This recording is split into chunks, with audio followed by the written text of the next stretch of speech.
Your mind never shuts off, does it? That endless stream of thoughts, judgments, and worries that you can't seem to escape. It's exhausting, frustrating, and, let's be honest, utterly overwhelming.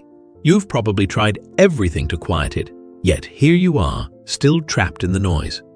But what if the problem isn't your mind? What if it's how you're trying to deal with it? What if the real freedom you're searching for isn't in escaping your thoughts, but in finally understanding why they never leave? Stick with me, and in the next few minutes, we're going to unravel the truth behind why your mind is always occupied and how you can finally break free. If you're truly committed to your personal growth, now's the perfect moment to take action. Subscribe to our channel Motivation Basics and like this video if you're committed to improve every day. Don't keep this to yourself and share it with someone who's ready to break through their own barriers today. Let's stop talking and start doing this together. Every moment is busy in our minds, full of fast thoughts, worries, desires, and distractions. Like an unstoppable cyclone, its circling motion is repetitive.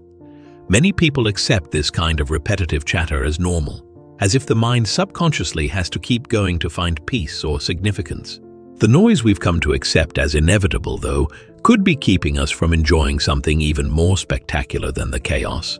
A serene spot that isn't emptiness, but rather a spot of tremendous clarity, where one can take deep breaths and feel one's heartbeat. You are not your mind, Eckhart Tolle says in The Power of Now.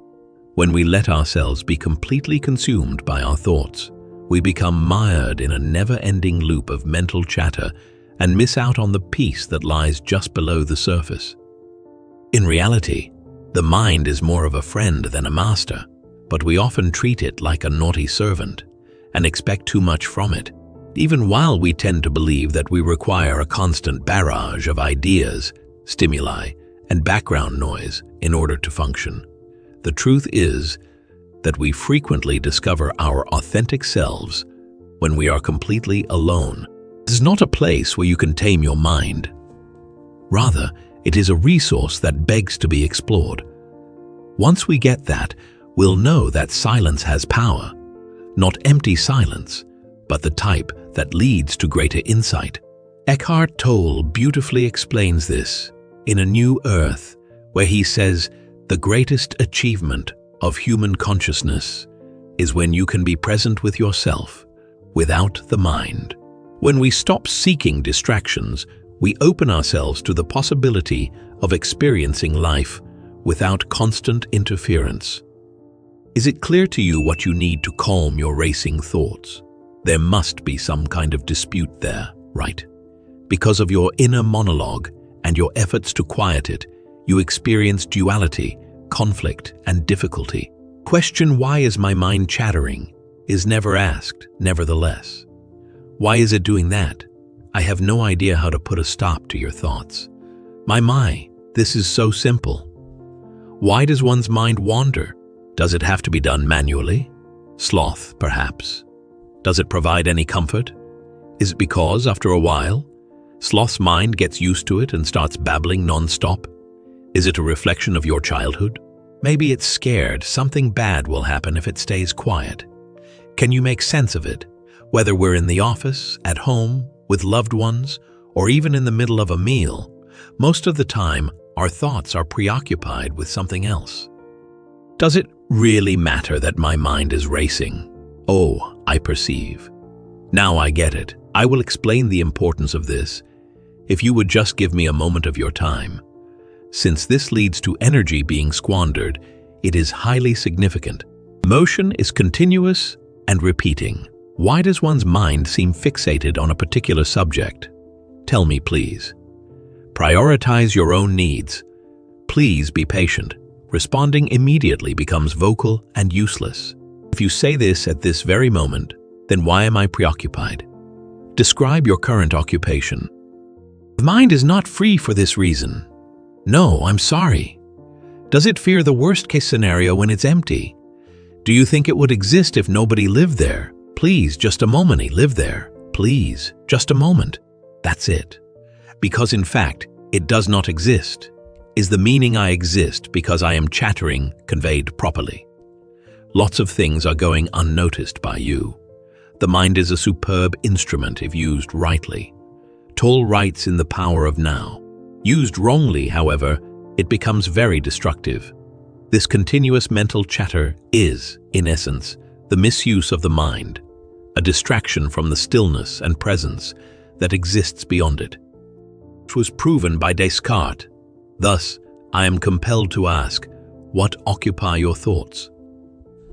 Once I saw that nobody was there, I assumed it was empty.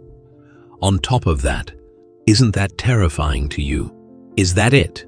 Your anxiousness is advising you to occupy your time with activities that will distract you from it. In order to sidestep the unpredictable, a distracted mind is a useless mind, and it's clear that your thoughts are somewhere else. No, isn't it? Saying spiritual thoughts or thinking about something meaningful may occupy your mind, but in the end, it's a mind that serves no true purpose. A mind that is too preoccupied isn't just motionless. It's completely inactive. It's not fulfilling its potential. You see, our fear of being alone can be paralyzing.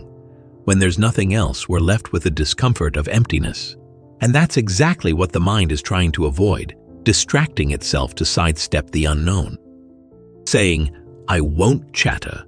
I'll look at this picture, at this poem, at this face. You fix your eyes directly on the subject. You aren't looking because it's occupied though, aren't you? Having said that, being unemployed is a prerequisite for gazing. Put simply, you're ignoring what's going on. Focusing becomes a chore. I am compelled to concentrate. I am compelled to concentrate. I need to avoid thinking about anything at all. You risk isolating yourself, which could exacerbate tension in your pursuit of concentration. We are now in the consciousness domain. Pay attention. If we had more time, we could explore it more. With everything that's going on, it's easy to become egotistical while you concentrate. Keeping my concentration is of the utmost importance to me in every setting, be it the office, the factory, the garden, etc. Is it not apparent to you why? Because I will achieve my goals if I give my whole attention. Thus, concentration is the key. In awareness, you are not free to do anything other than pay attention. In contrast, when you devote your whole being to a single activity, like gardening or teaching, you excel at it and develop a colossal sense of self-importance. We have already shown that it is totally unconnected to both, since paying attention does not require a fixed point of concentration. Kindly accept this invitation. Please pay attention. There is no one else here but me when you listen carefully, so tune in with all your senses, mental, physical, emotional, and otherwise. Listening is the only thing you're doing. That being the case, it's obvious that me does not exist at moments of focus. All one can do is concentrate on a borderless region. There is no center, and hence no perimeter, and no space between the center and an end. When you are present, when your mind is free of the past and the future, all of life becomes a great adventure, Tolle writes in A New Earth. This is the state we should be striving for. A state of awareness where the mind is no longer preoccupied, and where light is no longer preoccupied, and where life's true beauty is revealed. What it turns into is, now that we know this, what is missing from the focus. Even while most of us can concentrate for brief periods of time, it doesn't mean we should make it a habit to practice attention. Take lessons on the subject, follow the advice of gurus who stress the importance of focus, etc. One must keep their eyes totally still in order to watch anything. To pay careful attention is to focus one's entire attention on anything. Am I just going about my day as usual? Or are you all trying to get me to do something? The mind has built a wall to protect itself from the unknown, an ongoing endeavor. You may have noticed that a wave of anxiousness washes over you anytime you try to calm your thoughts. The mind seems to believe it will dissolve into nothingness in its utter stillness, as if it were going to disappear into thin air. The I that we cling to with such a ferocity begs the question, Is it real or just an illusion? Eckhart Tolle, in The Power of Now, calls this constant mental noise the voice in the head, which represents the ego, continuously seeking affirmation and survival through thought. He explains, "The mind is a superb instrument if used rightly. Used wrongly, however, it becomes very destructive. The mind, in its obsession with self-preservation, keeps us caught in an endless loop of distraction, fights against the silence, against the stillness, because it risks being exposed as the illusion that it is. Far from being meaningless, silence is actually a form of emancipation. Because this independence is so terrifying to the mind, it clings to its constant chatter, diversions, and noise. If we stand back and observe the sound, it begins to fade away. But if we keep trying to ignore it, it gets louder. The actual transformation begins at this point. Mindfulness begins with simple observation, free from interference or judgment. As soon as it occurs, we will be able to sense the subsurface tranquility. Tolle's teachings about awareness and presence resonate here. Whenever you feel the need to control something, that means you are in the ego mind. The more you can be present in the moment, the less need there will be to control the things around you. When we allow ourselves to simply observe, we disconnect from the need to control and manipulate, allowing us to enter a deeper space of awareness where the noise and distractions lose their grip on us. The inability to maintain focus on the present moment is a hallmark of the mental chatter addiction. Its goal is to help us separate from our true selves. With everything going on around us, it's easy to lose track of who we are on the inside as much as outside. The mind is unable to hear what is being said because it is always thinking. Because we are so used to our fast-paced lives and are in such a rush to fill the stillness, we fail to appreciate the wisdom and understanding that may be gained by taking a moment to listen. This constant mental movement is something Tolle addresses in A New Earth, where he explains, "You are not your mind. If you are not your mind, who are you?" This question is not just rhetorical. It's an invitation to examine where you find your identity. If we begin to recognize that we are not the endless stream of thoughts, we can start to quiet that chatter and begin to truly hear the deeper wisdom within us. The answers are not in the noise, but in the quiet space beneath it all.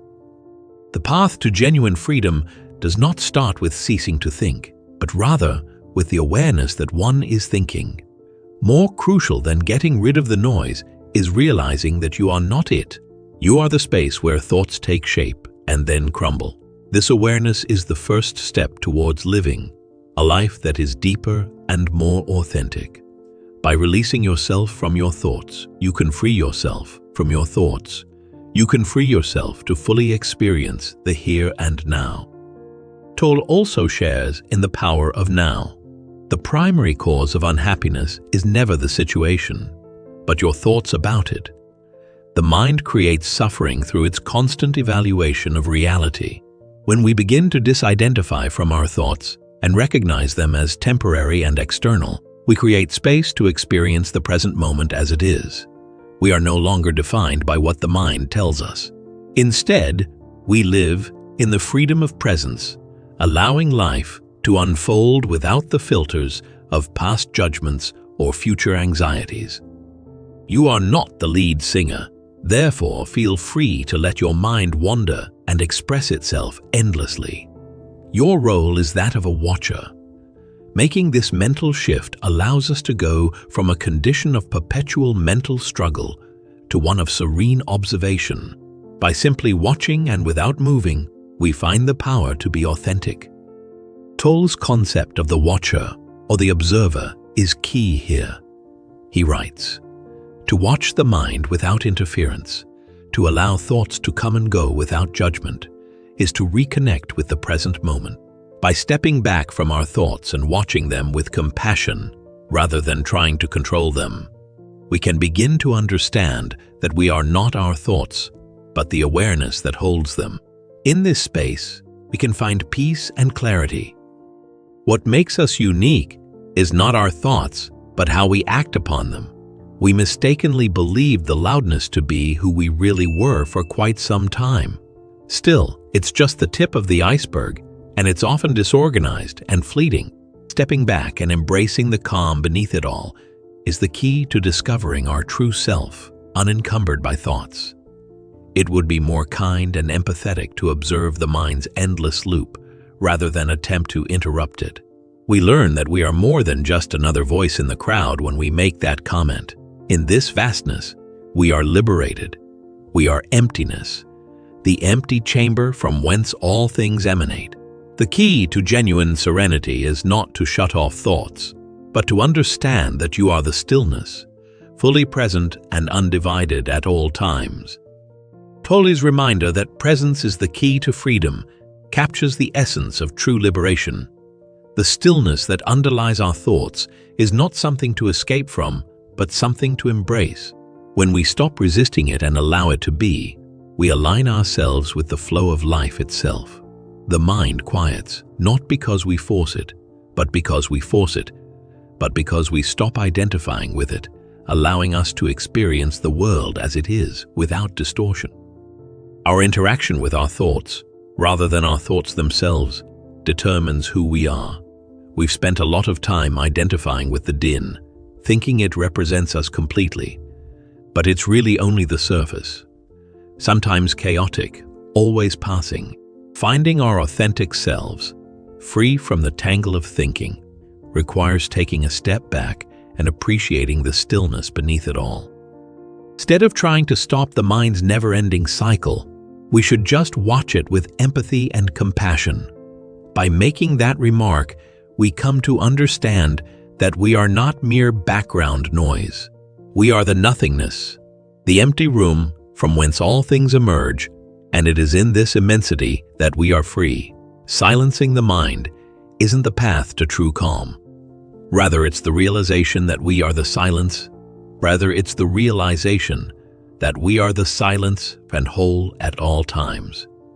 Tolle explains this beautifully in The Power of Now, where he writes, "The mind is a beautiful servant, but a dangerous master. We have spent so long allowing the mind to lead us that we've forgotten we are the masters of our own awareness. When we stop fighting the mind, we reclaim our power, and the mental noise becomes just another passing cloud, without the need for control or resistance." Stop wasting time and make every moment count in your life. Subscribe to Motivation Basics for daily motivational videos on personal growth. Show your commitment by liking the video and commenting the word GROW. Be sure to share it with someone who needs to slow down in life. We're in this together.